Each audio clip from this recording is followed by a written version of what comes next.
Hello, everyone, and welcome back to the Counterpoints podcast. I'm your host, Jan Striak, Associate Director at Counterpoint Research, and today we are going to talk about smartphone sustainability. We are already seeing that an increasing number of smartphone OEMs are approaching sustainability by removing plastic from packaging, using more recycled materials, and making the devices more repairable. But what happens to the devices once they reach the end of their useful life? So this is the topic we will be discussing today.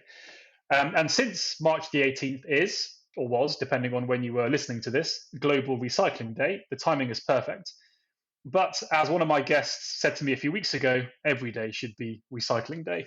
So this is a very important discussion to have. So I'm delighted to have two experts joining me today. We have Andrea Scholz, Senior Sustainability Manager in the Consumer Business Unit at Vodafone Germany. Hi, Andrea. How are you today? I'm good. Thank you. Thanks for having me. Looking forward to the discussion. Great. And we also have Joost de Klover, Founder and Director of Closing the Loop. Hi, Joost. How are you? Hi there, and thanks for having us on the call. Very good. Great. So let's crack on. So let me start with you, Andrea. Why do you think there is increasing demand for the smartphone industry to become more sustainable? Well, this demand is driven from very many different perspectives. Customers are demanding it more and more. Regulation, of course, is driving it, which is good. Investors are asking for it, but also disrupted supply chains, increasing energy prices are really making it a business necessity. And also, of course, it's an integral part of most companies' strategies today, for example, to meet the science-based target commitments. Yeah, very good. Joost, any comments from you? Well, I think these are indeed a few of the biggest ones. And, from a customer perspective, it's also a lot of fun, right, to apply positive thinking to the devices that you use on a daily basis. So logical, fun, but increasingly it also becomes easy. And that's, of course, thanks to the help of some of the tech brands nowadays. Great. Yeah, thanks. So staying with you, Joost, please tell us how Closing the Loop is approaching smartphone circularity. Yeah, thanks for that. So Closing Loop is a social enterprise, which means that we are for profit, but we aim for more than just profit.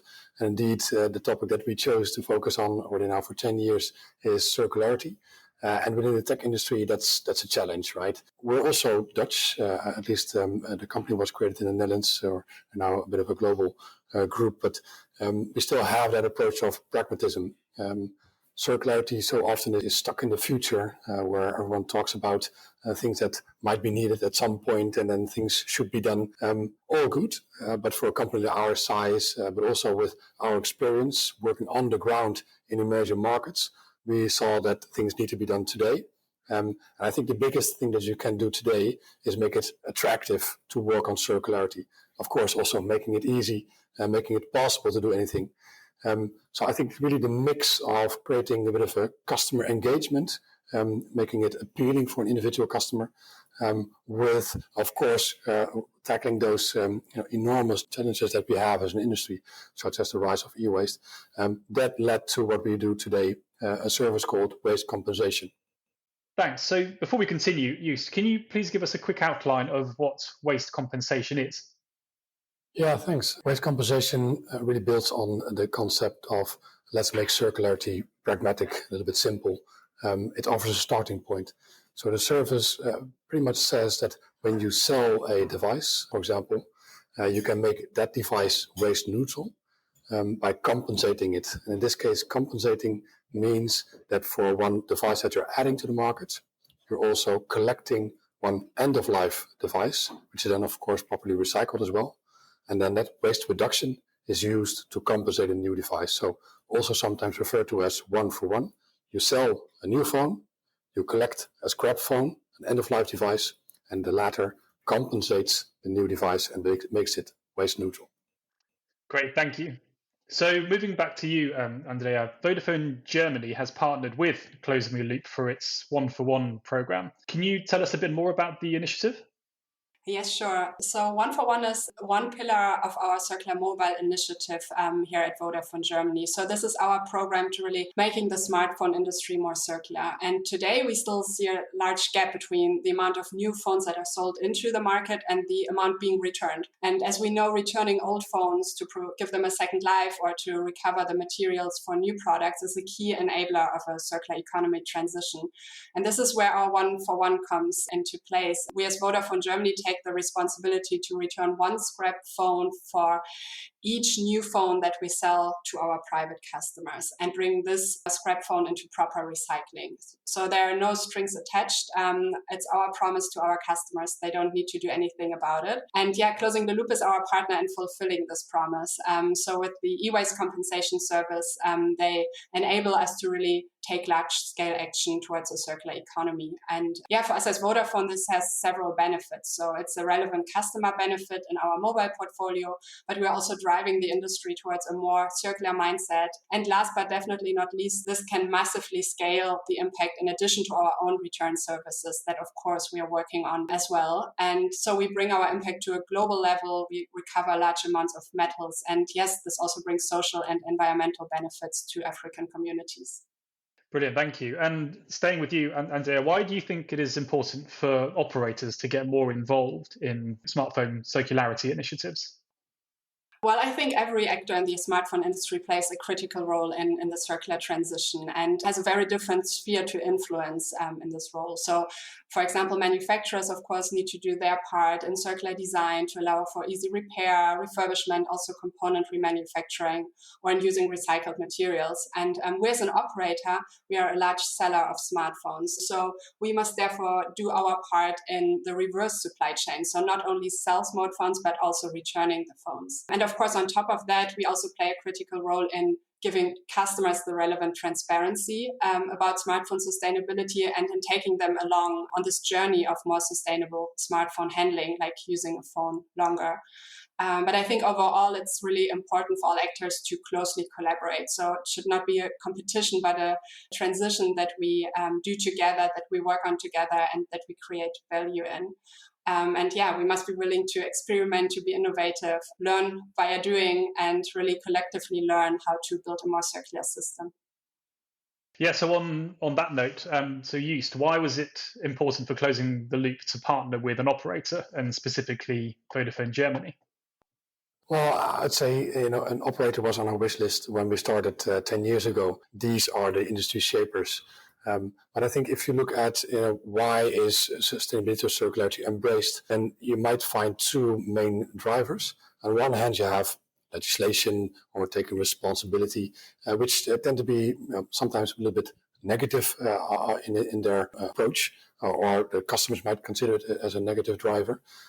There's also the element, I think, which operators are really, really good at, which is create great products and services, make things easy for an average customer, make it about them.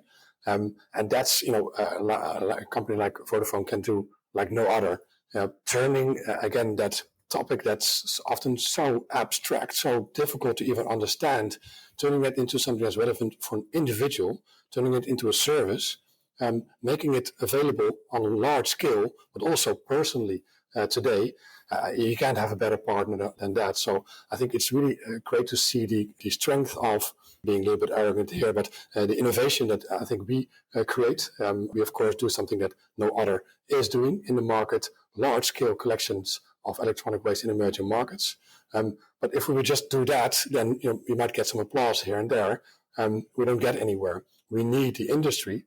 And I think the best way to work with the industry is to use what they are really good at, and that's serving customers and creating great propositions. Yeah, that's brilliant to hear all the great stuff you're doing. So going back to Andrea then, so what else is Vodafone Germany doing to make the smartphone industry more sustainable? Yes, thanks for the question. That's of course important too. We have a second pillar or another pillar in our Circular Mobile initiative next to One for One, and this is how we can actively drive customer action. And here we offer a range of services to allow our customers for more sustainable smartphone handling. We developed a circle which we call Choose, Use, Return, leading the customers through their life cycle. So when choosing a new phone, our customers, for example, can use the eco rating to be better informed about the environmental impact of the phone they buy, or they can activate an eSIM instead of a physical SIM. When using their phone, we support our customers in using it longer with our sustainable protection accessories on the one hand, but of course also with our repair services. And then when the phone is not needed anymore, our customer can return it to us. Our retrade service, that's a service we offer when the phone still has a remaining value. And if there's no remaining value left on the phone, they can recycle it with us. And yes, they bring it to us via our Vodafone channels, and we then take care of the proper recycling of their phone. And yes, that's the status quo of the services. We are, of course, always looking into new opportunities, for example, around the developments in the second life market. But this is what we currently offer. That's great. That's really, really good to hear. So going back to Joost again, what do you think are the barriers to the wider adoption of the circular economy? Well, that's quite a few, actually. I mean, there's a reason why we're still in the situation where we are today, even though we've been talking about probably the concept of the basics of circularity, reuse, recycling for thousands of years, probably, right? I mean, this is not something that we invented in the last few years, that circularity makes sense. But very often when we look at how circularity is offered to customers, and especially in the tech industry, or even when it's how it's being discussed, it's very big. It's very difficult to grasp. And so there's not, I think, a lack of visions or ambitions or maybe even goals that we want to achieve. There's a lack of starting points. What can you do today, especially if you're not an activist yourself as a customer, but you just want to use great products and services without feeling the pain of, yes, I need to indeed save the planet? Because I think the reality is that 95, maybe even 99% of customers are not activists in the sustainability domain. And so offering them, that utopian, perfect circular concept, it doesn't make sense. They will not move if they need to be in pain to become more circular. So the barriers are, I think, to a large extent caused also by the industry and maybe also by some of the bigger brands. They make it sound like it's extremely difficult to get on board towards circularity. And so a lot of customers wouldn't want to do that. And of course, they are right? It is. The whole industry needs to change the way they consume, produce, manufacture, use materials in our products. Everything needs to change. Our whole economic system needs to change. But you can't offer that to your customers as a starting point. So I think that the barrier isn't so much that it's impossible, but we need to break it down into bits that an average customer would say, yeah, that sounds nice, give it to me. And if they take a first step, you can imagine it's a lot easier to get them on board for the journey for bigger impact. So we, of course, shouldn't stop at those first small steps, but they are crucial to get them excited and interested even. Okay, so it sounds like there's still quite a lot of work that needs to be done to boost circularity. So one last question to both of you then. What more should the industry, specifically vendors, operators and distributors, be doing to support circularity? Maybe, Andrea, you can go first and then we can come back to you, Joost.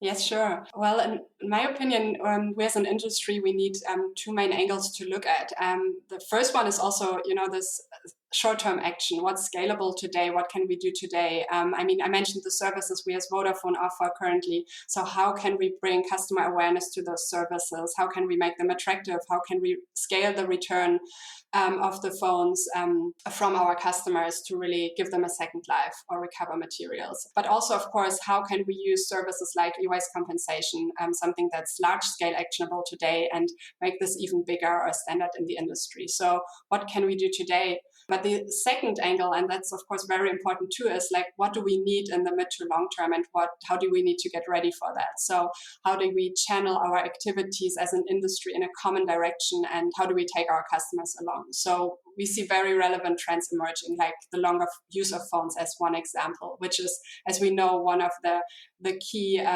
triggers to enabling a more sustainable smartphone industry. And of course, we strongly support the regulation, like the right to repair, but what else does it need to trigger the longer phone use?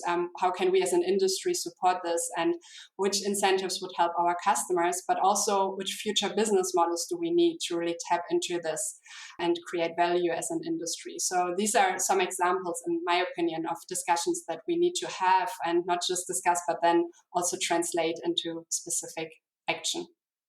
Okay, Joost, anything to add? Well, I can just mostly echo that, and maybe in a little bit more detail also on the collaboration element, because clearly that's something that's crucial for circularity. I think that's the essence of circularity. You cannot become circular by yourself. You can only, I think, expect innovation if you also have collaborations that you didn't have in the past. So teaming up with, let's say, the unexpected allies, as Vodafone, of course, has done, is a great way to learn from the new type of organization, or maybe even a completely different part of the industry. I think that's what we're seeing now more often, organizations that are young startups, social enterprises, but luckily also researchers and individuals that have in-depth knowledge on circularity, or maybe some of the issues that we see currently in the industry, teaming up with the commercial entities, not just for compliance, but also indeed to create solutions, things that actually work. And the second thing, Vodafone is an example of that. We need to bring in some people that do not have purely a compliance or sustainability background in the topic of sustainability or circularity. Because if you have the insights, which can be sad about it or not, but which is still the core of our industry, which is customer satisfaction, commercial success, competitiveness.